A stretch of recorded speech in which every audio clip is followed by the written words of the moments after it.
오늘은 스탠포드 대학교의 신경과학자 앤드류 후버만 박사의 인터뷰를 바탕으로 스트레스와 단단한 멘탈을 만드는 과학에 대해 알아보도록 하겠습니다.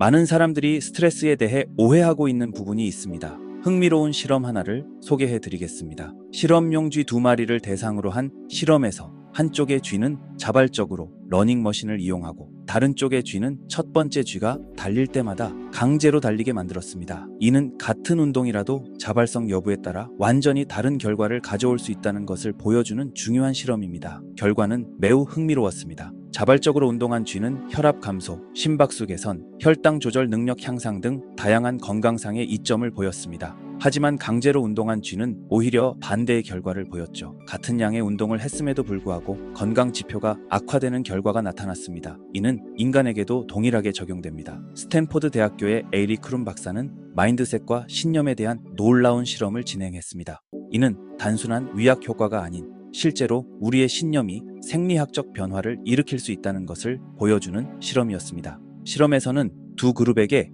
각각 다른 내용의 5분짜리 영상을 보여주었습니다. 한 그룹은 스트레스가 건강에 해롭다는 내용의 영상을, 다른 그룹은 스트레스가 집중력과 기억력을 향상시키고 수행 능력을 높일 수 있다는 내용의 영상을 시청했습니다.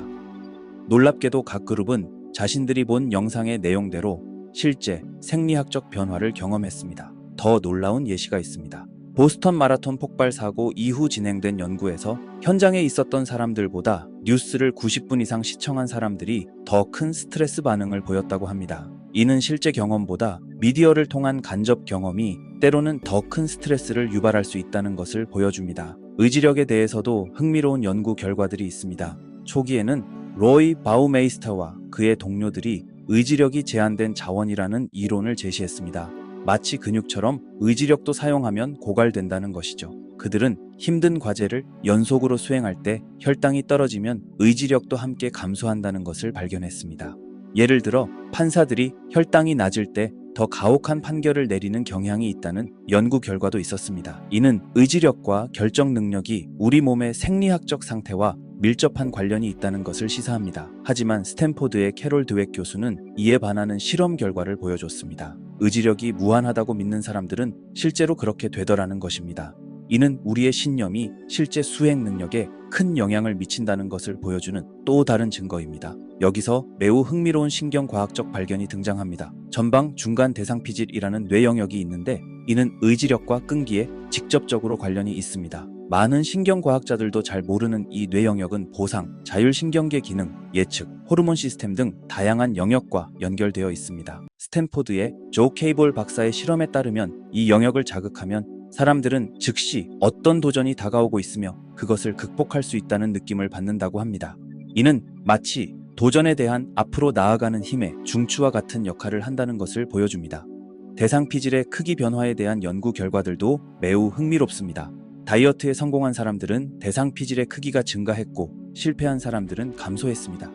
또한 80에서 90대까지 20에서 30대와 비슷한 인지 기능을 유지하는 슈퍼 에이저들의 경우 대상피질의 크기가 나이가 들어도 유지되거나 증가했습니다. 일반적으로 나이가 들면서 뇌 크기가 감소하는데 대부분의 감소는 이 대상피질에서 일어난다고 합니다. 그렇다면 이 대상피질을 어떻게 발달시킬 수 있을까요? 연구 결과들은 매우 명확한 방향을 제시합니다. 쉬운 과제를 수행할 때는 대상피질가 활성화되지 않지만 우리가 정말 하기 싫어하는 어려운 과제를 수행할 때 대상피질의 활성도가 크게 증가한다고 합니다. 실제로 60에서 79세의 노인들을 대상으로 한 연구에서 주 3시간의 추가 유산소 운동을 처방했을 때 6개월 후 대상피질의 크기가 증가했습니다. 이는 정상적인 노화로 인한 대상피질 감소를 막을 수 있다는 것을 보여줍니다. 여기서 중요한 점은 우리가 즐기는 활동은 대상피질을 발달시키지 않는다는 것입니다. 예를 들어 웨이트 트레이닝을 좋아하는 사람이 힘든 세트를 하거나 달리기를 좋아하는 사람이 숨이 차도록 달리는 것은 대상피질 발달에 도움이 되지 않습니다. 많은 사람들이 마지막 2번의 반복이 가장 중요하다고 생각하지만 실제로 그것을 즐긴다면 대상피질 발달에는 도움이 되지 않는다는 것입니다. 대신 후버만 박사는 작은 불편함과 큰 불편함이라는 개념을 제시합니다. 일상에서 마주치는 사소한 귀찮은 일들부터 인생의 큰 도전까지 우리가 피하고 싶어 하는 모든 순간들이 오히려 정신적 성장의 기회가 될 수 있다고 설명합니다. 예를 들어 설거지가 쌓여 있는 것을 보고 나중에 하려고 미루는 대신 즉시 처리하거나 이메일함에 읽지 않은 메일이 100개 이상 쌓였을 때 이를 정리하는 것과 같은 작은 도전들이 있습니다. 물론 이러한 도전들이 심리적으로나 신체적으로 해가 되어서는 안 됩니다. 하지만 약간의 불편함을 감수하고 극복하는 과정에서 우리의 의지력과 자기 통제력이 발달하는 것입니다. 후버만 박사는 해냈다고 생각하는 그 순간에 딱 한 번만 더 라는 원칙을 강조합니다. 예를 들어 달리기를 마치고 집 앞에 도착했을 때 20m를 더 뛰는 것과 같은 작은 추가 도전이 중요하다고 설명합니다. 이는 계획했던 것을 완료한 후에 조금 더 추가로 하는 것을 의미합니다. 예를 들어 달리기를 마치고 집 앞에 도착했을 때 20m를 더 뛰는 것과 같은 작은 도전들이죠. 이때 우리 뇌는 수많은 협상을 시도하며 이를 피하려고 하지만 바로 이러한 순간이 대상 피질을 발달시키는 기회가 됩니다. 결론적으로 단단한 멘탈을 만드는 것은 우리가 즐기는 것을 하는 것이 아니라 작은 불편함들을 극복하는 과정에서 이루어집니다. 우리의 뇌는 이러한 도전들을 통해 더 강해지고 이는 삶의 모든 영역에서 더 큰 성취를 이룰 수 있게 해줍니다. 더 나아가 대상 피질은 단순히 자기 통제력이나 끈기뿐만 아니라 우리의 삶에 대한 의지와도 관련이 있을 수 있다는 이론이 제시되고 있습니다. 이는 작은 일상의 도전들이 궁극적으로 우리의 삶의 질을 향상시킬 수 있다는 것을 시사합니다. 마지막으로 후버만 박사는 이러한 멘탈 트레이닝이 단순히 개인의 성취를 위한 것이 아니라 더 나은 삶을 위한 필수적인 요소라고 강조합니다. 단단한 멘탈을 가진 사람은 스트레스 상황에서도 더 효과적으로 대처할 수 있고 장기적인 목표를 향해 꾸준히 나아갈 수 있기 때문입니다. 이것은 마치 근육을 만드는 것과 비슷합니다. 한 번의 운동으로 강한 근육을 만들 수 없듯이 하루아침에 단단한 멘탈을 만들 수는 없습니다. 하지만 일상 속 작은 도전들을 통해 우리는 점진적으로 더 강한 정신력을 기를 수 있습니다. 시작은 작은 것부터입니다. 오늘 하기 싫은 일을 미루지 않고 바로 처리해보세요.